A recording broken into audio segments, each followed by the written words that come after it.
Hello, everyone. You're in the office with Joseph Skoda. Hey, you like my clothes? This is one of those hospital gowns, you could call it.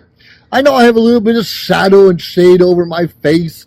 I'm outdoors in the courtyard of the Arroyo Grande, California hospital, where I've been here the last couple days. I was brought in an ambulance. I passed out. You ever pass out? Ever feel lightheaded and dizzy? Well, I did. They tell me my eyes rolled back in my head and all these other crazy things. It may or may not have been true. At least I didn't pass out from being drunk, so that's a good thing. But anyways, the bottom line is I've been having these kidney issues, hernia issues for the last couple months. It would come out of my stomach. I have the intestine come in and out of the stomach wall occasionally. And I push it back in. You can feel the gas when you push it back in. And that relieves the pressure a little bit. So I'm thinking, because I'm having these stomach cramps, which I've been having stomach cramps off and on for several months too, I'm assuming it's because of the hernia. Well, do you know they're telling me it's something different? They're telling me the hernia is not caused by internal bowel blockage. I don't know if that's a proper term or not, but I'm full of crap. There's some crap that just won't come out when it's supposed to come out. It's one of those things you don't think about. You know, everything's going fine usually, but, you know, every now and then it's hard to poop. We all have those issues sometimes. And I've been taking like Metamucil off and on for the last few months also to make, give me the extra fiber I need. If you look at what Metamucil, the pros and cons of it, you might want to stay away from it because a lot of the cons was the bloating, the lightheadedness, the pain and agony I've been through. May or may not have been caused by that. I can't say for sure, but those are some of the symptoms that I've been dealing with for the last several months. I've been cramping over. Ever cramp over? Just stop. You're walking and you cramp, or you slow down, or even fall down. Well, those kind of things happen to all of us sometimes, and it's so important that we pay attention to what's really going on around us. Sure, we may have gas. Sure, we may have allergic to spicy foods after so many years, or it could be food poisoning. We don't know, or have too much to drink. Whatever it is, no one wants to be in the hospital too long. Now, I've been in the hospital many times. My brother had a pacemaker put in recently. My son was hospitalized for a while. I know a lot of people in the hospital. A friend of mine had a quintuple bypass, whatever you call that, for their heart. So it's okay to visit them, but you don't want to be the one in the hospital and having other people visit you. One of the biggest issues I found, and I should be thankful, I'll be getting a lot of text, a lot of phone calls, Facebook, social media, people reaching out, how you doing, tell us what's going on. And I'm a social butterfly, you could say. I post things on a regular basis on Facebook and other places. Sometimes videos, sometimes just pictures. But more often than not, I'm a little vague. Especially because of my health, because quite frankly, I don't know. Even now, I'm waiting to have an x-ray on my throat. Now, at 8 o'clock this morning, the doctor's like, well, we're waiting on the results in your echogram, and we're waiting on a new x-ray on your throat because the last one didn't quite look right. We want to do a double check. I said, great. That sounds good to me. Let's get her done before I leave the hospital so we ensure that there are no other problems, right? Makes perfect sense. Well, 5 or 6 hours later now, they're telling me it'll be at least another 2 hours for the x-ray, and we still don't know what the echogram says. So, where it's going to be like 5 p.m., maybe 6 p.m., if I'm lucky to get the results done, there's no way they're going to let me go tonight unless they really need the bed. You hear the alarm in the background? I'm in a hospital, I'm telling you. I was rushed here through the ER a couple days ago. Anyways, we don't know what's going to ail us. We don't know when that less ache and pain can be serious. We don't know when that chest pounding out, heart pounding out from our chest is going to be serious or not. We have to take our health seriously. And that's not easy. I'm a big stubborn guy. I don't want to go to a doctor because something hurts. And I rarely take any pain medicine. Just the other night, I had a headache in the hospital. I took a couple of Tylenol. It actually worked. But I don't even have Tylenol in my house. I think I took Bayer about 3 or 4 months ago for something that was bad enough. Now, it's important to take some medicine if it can heal you. But just to get rid of pain, it's important that you and I find out where the pain's coming from. It's important that you and I find out how to relieve the pain. It's important that you and I let our friends and family know that we're in pain so they can look after us, check up on us, and see how we're really doing. Because we don't know. If you're stubborn like me, you might have chest pain or you think it's indigestion, right? Oh, I ate something wrong. It went down the wrong tube, as we like to say. You have a little bit of pain for 20 minutes. Could be a couple hours. And that might happen quite a bit. That could be a common occurrence when you're eating. But you don't necessarily know what's going on inside. For instance, I've had 4 hernia operations. And even though we're saying the bowel obstruction is just because I don't crap very well, quite frankly, they also mentioned some of it could be from the scar tissue from those operations I've had. I'm like, Doc, it's been 15, 20 years since I've had these operations. And they say the scar tissue can still continue to grow and get worse over time and cause obstructions and pain, which is why I'll buckle over sometimes.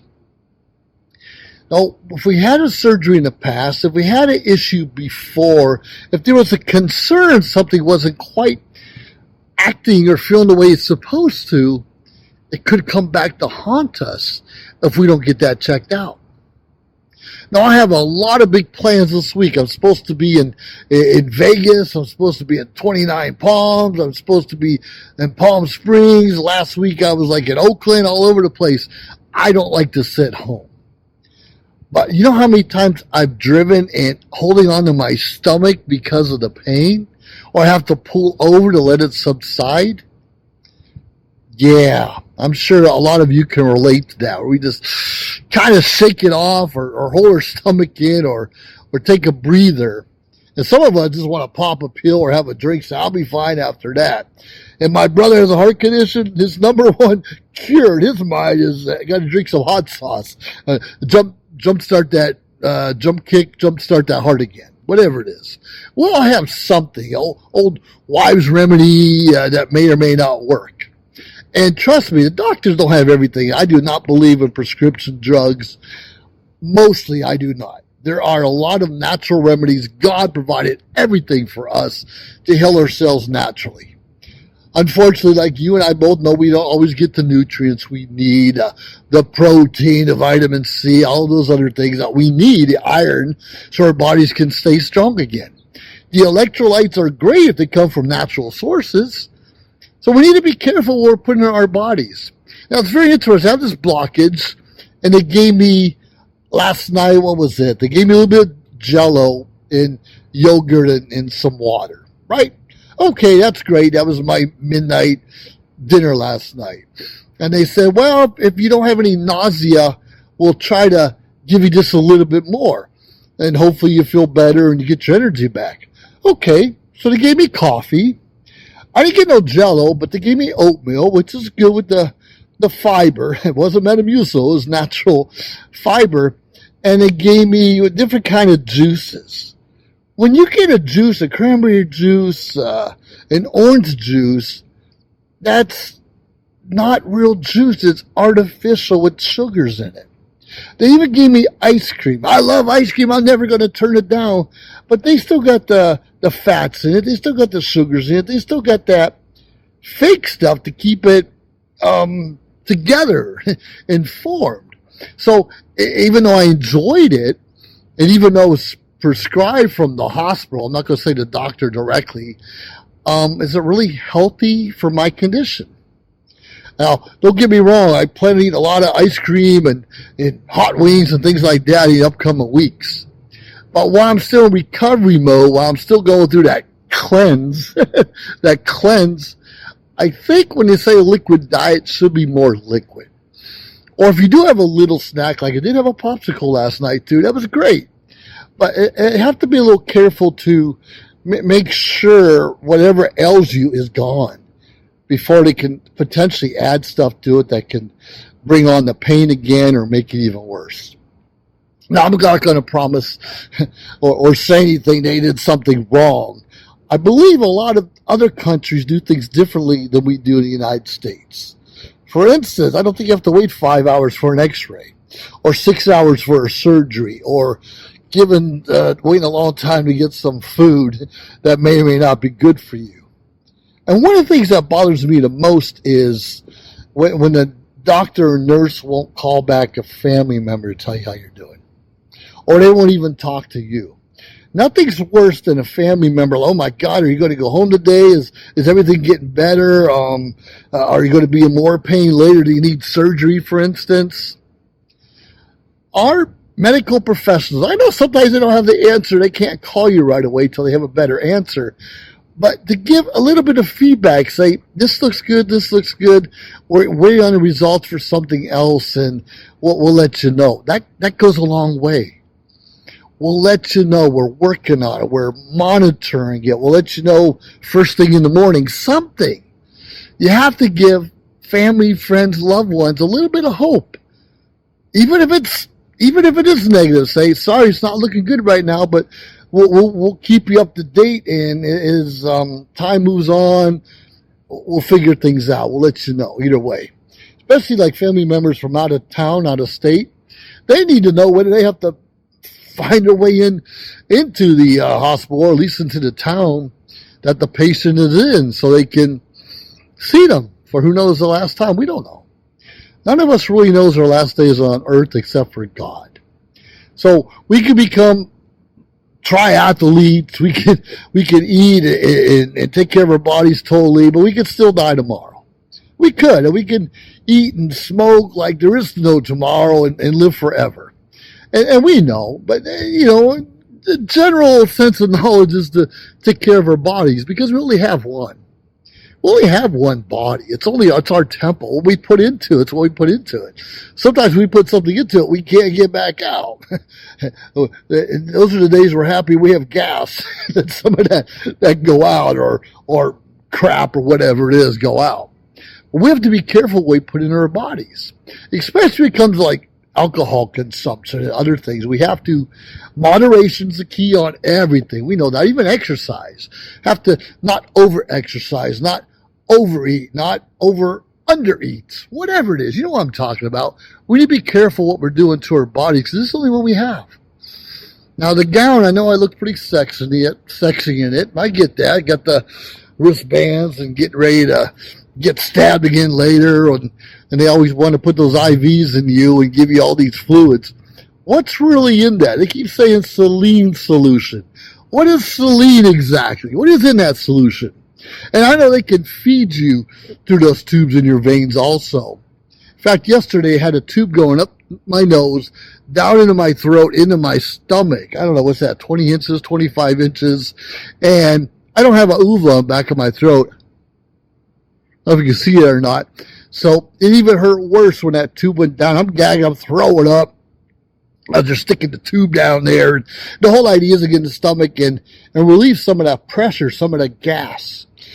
So they had this tube going down up my nose. They had it plugged into something with a little pump that would, I don't know, every minute or something, just sucked a little bit to get some of that juices and stomach acid and whatever in there that shouldn't be in there out.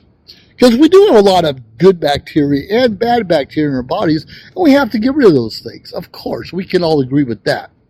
But for 2 or 3 days now, going up in there and sucking this out, I'm not allowed to drink anything, not even water, and they're feeding me saline solution or whatever through my veins. That was a killer. It was really funny yesterday because I'm in the bathroom and I had to sneeze, right? So, we all know we have sneeze, not necessarily others that sneeze, and I blew the tube halfway out my nose. I blew the tube and went halfway out my nose, which means it was almost out of my stomach. And I was like, do I want to push it back in? It really irritable, it hurts, or I just want to give it my all and pull it out and hope I don't have to put it back in. Well, I pulled it out. I pulled it out and pulled and pulled and pulled till the end. And I was expecting to have that, funny taste. Sometimes when you upchuck, you got that bad taste in your mouth. None of that. It was pretty smooth. Came out a little irritable, of course. I took it out, wiped down the hose, put it down, and the nurse were like really mad at me, like, "What are you doing? You can't. You might have to put that back in, or things aren't going right." Well, that's true. We never know 100% what's going to happen or not happen. So don't necessarily go pulling needles out of your, well, IVs out of your body or hoses out of your nose. Make sure you're doing the right thing and get that second advice. But no one knows better your body than you. And God, of course. The doctors have a general idea how things work. That's why they study a long time. You don't become a doctor overnight. It takes many years, a decade or more in some cases, to be specialized. But you and I know our bodies better than anything. We know if we're going to cramp over what it should be, or at least we should know. At least now, if I cramp over again, I'm going to know I might have a blockage. And I might think about what's causing that blockage. And I'm going to probably have a liquid diet for a while in a lot of cases, or take some kind of supplement. And we need to know that. And we need to know that our loved ones, or those that are around us, our neighbors, some of the issues that we may have, in case there's an accident or an emergency, and people around don't know what to do. And hopefully people around us know what to do, at least to get us in the right track. Which makes a good point, too. If you happen to be in a hospital, make sure we all need to have a will. We all need to have some kind of a directive where people know what to do if something isn't going right in the hospital. We need to have a list of emergency phone numbers of people to call. Not just the doctor, but our family members. It could be the vet who's taking care of your dog right now. And have your policy numbers of insurances and bank accounts readily available so people can look that up when they need to. Anyways, I'm not going to tell you too much more. You know what people look like in the hospital. You know how we normally feel. And we know that most of us don't have our final affairs into place because we could do it tomorrow. We could do it next week. I'm too young. Maybe next year. Nah, let's get it done now and not worry about tomorrow, next month, next year. Just get it done behind you. You can modify things as we get older, as things change. But right now, get your affairs in order. Live a healthy lifestyle. Don't be afraid to try new things. And I'm saying follow the doctor's prescription, but do your own research. Do your own studies. And figure out what works for you. Well, with all that being said, you're in the office with Joseph Skoda, in a hospital gown and all, in the Rio Grande, California. I'm not blaming California this time for my problems.